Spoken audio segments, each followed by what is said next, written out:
Okay, Lockwood and Company, episode 6. Okay, so we start off the episode. There's crews at the house doing some kind of cleanup after the murder of Jack Carver, who wound up at their doorstep with the knife in his back. They're spraying something on the floor from where the body was. I guess it's to prevent like the ghost or something. They don't really say what that's about.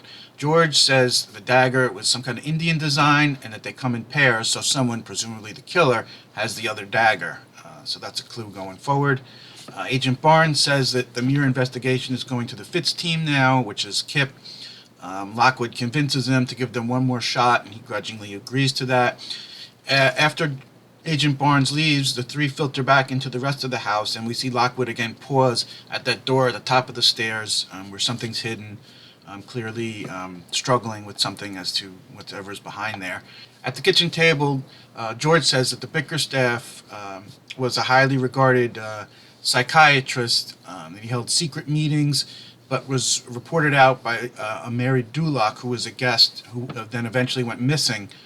And she was missing for 10 years, but then turned up apparently completely mad, possibly, I'm guessing, from the mirror itself, looking at the mirror.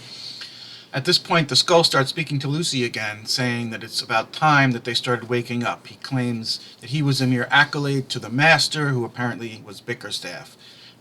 It wants them to take him to his master's house, where he says they will find everything they need to know, but he wants something. He wants to be set free. So they pack up the skull in a jar and head off to the Bickerstaff mansion. Once they're at the abandoned mansion, they break a window to get in, but the skull stops them at the entrance, saying that only Lucy should stay behind and George and Lockwood should go on.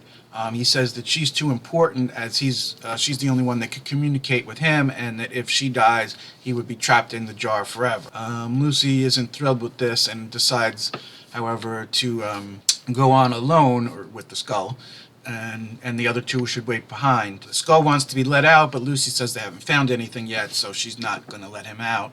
And the skull says they're looking for his papers, the master's papers. She comes upon a room that has a table. It looks like some kind of operating table, and she hears echoes of kind of screaming and sawing and blood dripping. The table has a handle on it that opens a trap door in the room. Back at the entrance, Lockwood and George decide they've waited long enough, they're going to follow after Lucy. And then down in the basement under the trap door, Lucy finds what looks like these shower type of stalls, but there's like blood stains on there and chains, so obviously something bad was happening here. The skull urges her to search for the desk with the master's papers, but you can hear that spirits are starting to form and move in around Lucy. She finds a book that I guess has the papers that they're looking for, but the spirits are starting to materialize, and they slam the trap door closed. It turns out that Lucy realizes that they're patients that the master had killed. The skull urges Lucy to free it, saying that only he can help her at this point and not Lockwood. But Lockwood and George arrive in the room above, and they can hear Lucy, but they eventually figure out how to open the door and pull her out just in time as the spirits are closing in on her. And they throw some kind of bomb down there, I guess, that disperses the spirits. They return home to the Lockwood house, where they find Flo is in the house. Apparently she has a key. She seems to have knowledge of what's in the room upstairs. She says Winkman is holding an auction that night at midnight, and the mirror is going to be one of the items that's going to be auctioned off. They discover that Bickerstaff was inflicting trauma on his victims to try to tie their bones, their spirits to their bones, and to make sources. I wasn't really clear on this, because this should have all been before like the ghost problem happened, so I'm not really sure how they were making sources and doing these things before that happened. That's not really like cleared up here, but anyway. There's also a picture in the journal of like 7 ghosts around the mirror, which kind of goes back to what Jack Carver said, something about 7 when he was dying on their doorstep there. George suggests that they go to Joplin for help, saying that she can be trusted. George says that this Mary Duloc wrote a book, and that it's in the Fitz Agency's library. And it turns out they get an invitation for the 50th anniversary ball for the Fitz Company. So it's a perfect opportunity for them to try to go in and get this book. Kip approaches Lucy while she's out shopping for a dress for this ball, and he asks her kind of like to go out with him.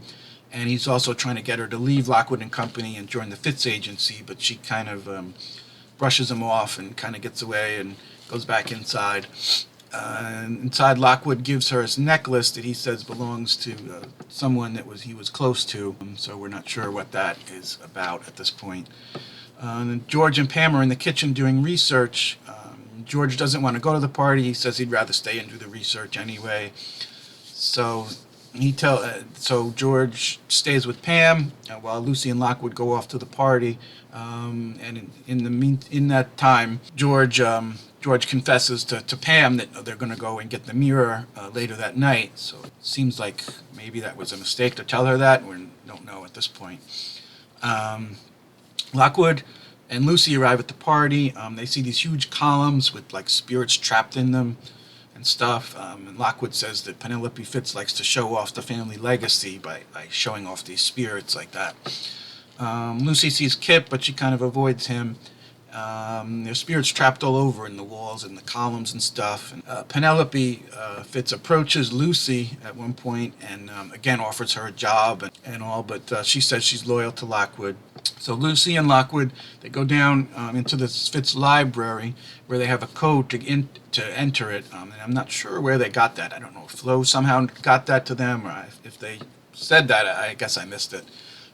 Anyway, Lucy sees artifacts displayed all over in this library, and a bunch of them have that harp symbol again that went back to episode 3 with the goggles. They find the Mary Duloc book, but as they do, they hear someone coming in, so they hide. It's Penelope Fitz and the shady-looking guy. They're talking, and she gives him an artifact and says that it's been repaired. And it seems like she's giving it to this guy and that he's going to give it to someone else for some purpose. We don't know if that's Winkman and they're going to sell it or what exactly is going on with this guy. But anyway, Penelope Fitz leaves, but this guy lingers in the room, and he finds this map that Lockwood had on a piece of paper laying there. So he draws the conclusion that somebody else is here and has broken in. So he starts looking for them, and eventually they find them, and they have a struggle, and they're fighting. And eventually Lockwood and Lucy escape from him, and they get out of the library.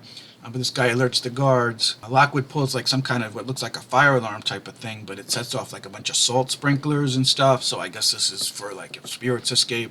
At this point, everybody's running out of the building, and it's kind of chaotic.